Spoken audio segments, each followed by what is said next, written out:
What's good, y'all? It's your man Reese. Welcome to DripTalk, the place where we talk about everything fit. Alright, today we're going to talk about a post that I recently saw on Spiritual World with gospel singer Kierra Sheard.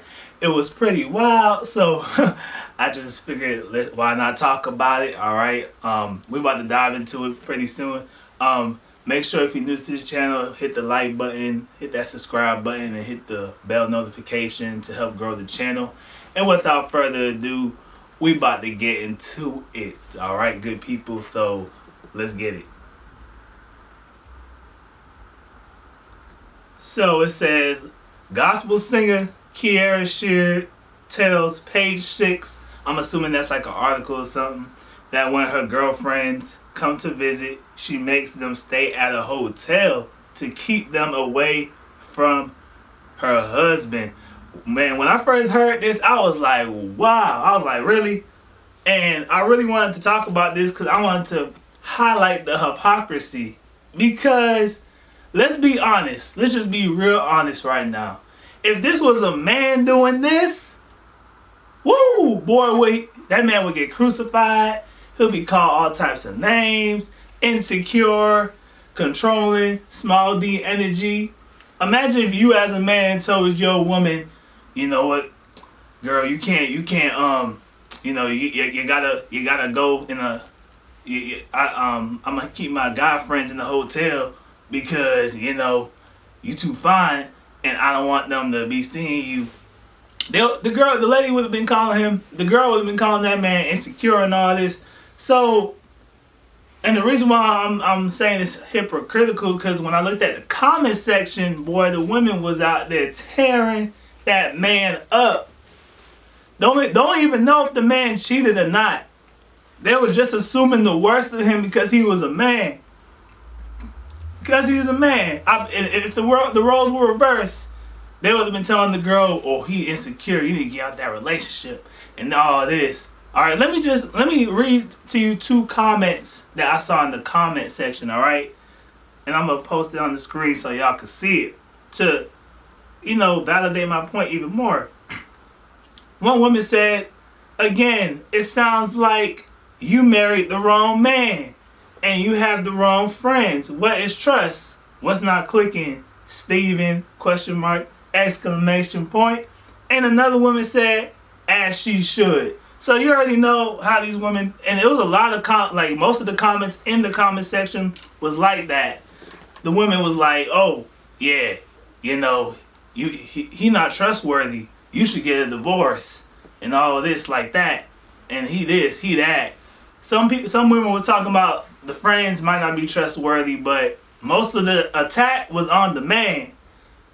And I just wanted to highlight that because if this was a man doing this, that man would be getting called all types of names and all this. So this is just trying to highlight the hypocrisy here. That's the main point of this talk we having right now. And in her case, it could be many different things. All right, it could be different things on why she did what she did. Number 1, it could be that she don't trust her friends. Number 2, she don't trust her husband. Number 3, she must be insecure, which is what women love using on men. And number 4, it could be both 1 and 2. She could not trust him and the friends. So it could be just that, but it just appalled me that they automatically, by default, they automatically went to attack the man and say, oh, you gotta leave him. He cheating. The man, you don't even know if the man doing anything. Why is it the first thing always have to be, oh, the man is doing this? Why can't it be why can't it just be the woman's problem sometimes? Like maybe the woman has an insecurity or whatever. I don't know, but it always boils down to at the end of the day, it's always oh, the man, he must be doing this and that. Why can't it be the woman?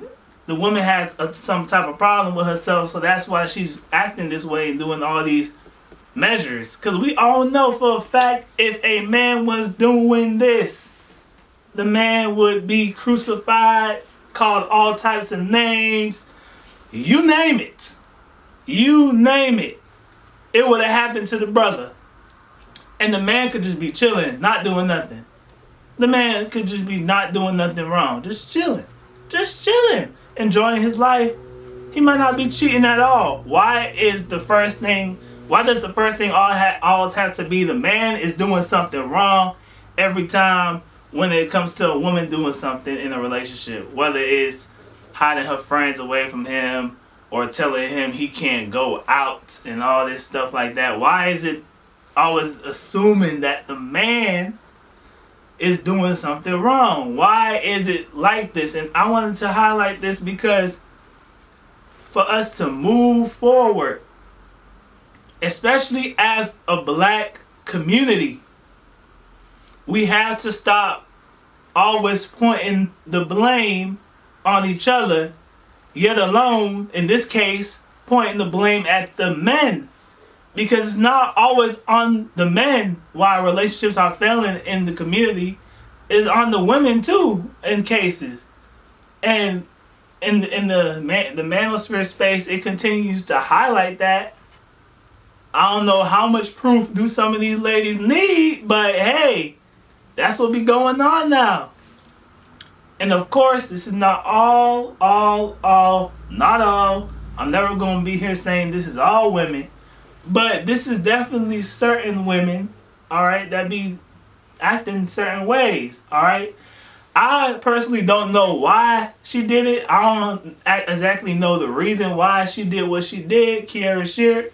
But, you know, at the end of the day, that's her business, alright? I'm just trying to figure out, like, how these women in the comment section were just automatically trashing the husband, acting like he was doing, like, accusing him by default for doing something that they don't even know for a fact he did. I'm pretty sure if he did cheat, it would have been out already in the media somewhere, you know, because, you know, the media loves those types of stories, making men look bad, especially the mainstream media. So it's like, I'm pretty sure if he was cheating, it would have been out there somewhere. But no, y'all didn't want to give the brother the benefit of the doubt because he was born with a Y chromosome. You want to attack him and make him look like, oh, he a man, so he must be a cheater. Let me tell y'all something. Especially you ladies, all right? And this is coming from a man, myself. All men don't cheat. If you ladies go into the dating market with that type of mindset that all men cheat, how do you expect to attract the man you want? Going back to the video I did last week with the roommates, talking about the tweet when they said, how can you expect to attract the opposite gender when you're being cynical and bitter towards the opposite gender? Going back to that, how do you go into the dating market saying, oh, I'm just gonna go in here and think all men cheat and expect for you to get a quality man? That doesn't make sense. Alright? Just like me as a man, if I went in the dating market, it was like, oh man, all these women gold diggers. All these women want to take my money and this and that. How do I expect to find a quality woman when my mindset is already thinking that going into the dating market? But we have no problem telling men, oh, not all women are like that. Now, we know no problem telling men that, but when it comes to men, we never want to give them the benefit of the doubt. Tell me how relationships are supposed to work if by default the women are setting bare minimums and setting low and expecting low standards for men. How are we supposed to progress? How is dating supposed to become better? All right. And I'm gonna say one more thing, and I'm gonna wrap it up. Last night I was watching the stream. All right. It wasn't really a live stream, but it was a video that Fresh and Fit did with Michaela Peterson. All right. And Fresh Fit was basically talking. Myron was talking about how basically, like how dating is gonna be in 10 years, and so he's saying it's gonna get worse. So if we keep going into it with these mindsets and ideologies and always thinking poorly of men, then of course you're not gonna get into a good relationship with a man if all you thinking is that that man is gonna cheat on me, he gonna do this and that. Because let me tell you something, there's a lot of good dudes out here that don't do that at all. The problem is a lot of those dudes get overlooked, and that's just the reality. Y'all can accept that or not, alright? And that was it. That was the video for today. It probably sounded like I was going on a little rant at the end, but I wasn't trying to rant, but I was just trying to emphasize like how we got to get better. Alright? Stop looking at these celebrities and looking at this and that and thinking that that's reality all the time. Most people are not out here trying to be doing all that. There's some decent people out here from both sides, men and women. Alright? So let's just cut all that nonsense out. Make sure we working on ourselves, and then we can put ourselves out there when we actually put in the work in ourselves. And that's just how it got to be. Alright? So that was the video for today, good people. Alright? If you enjoyed it, make sure you leave a comment. Let me know what you think about this situation with Kierra Sheard and what y'all think. Like, for real, what y'all think about what? Because it was a crazy story. So let me know what y'all think in the comments. Alright? And be sure to, follow all my social medias and all that. DripTalk social media, the TikTok and the Instagram. And be sure to follow my personal social media. Follow my clothing brand and all that information, social media, website. All in the link in the description down below. Alright, good people. Until next time. Y'all be easy. Y'all be breezy. Your man signing out.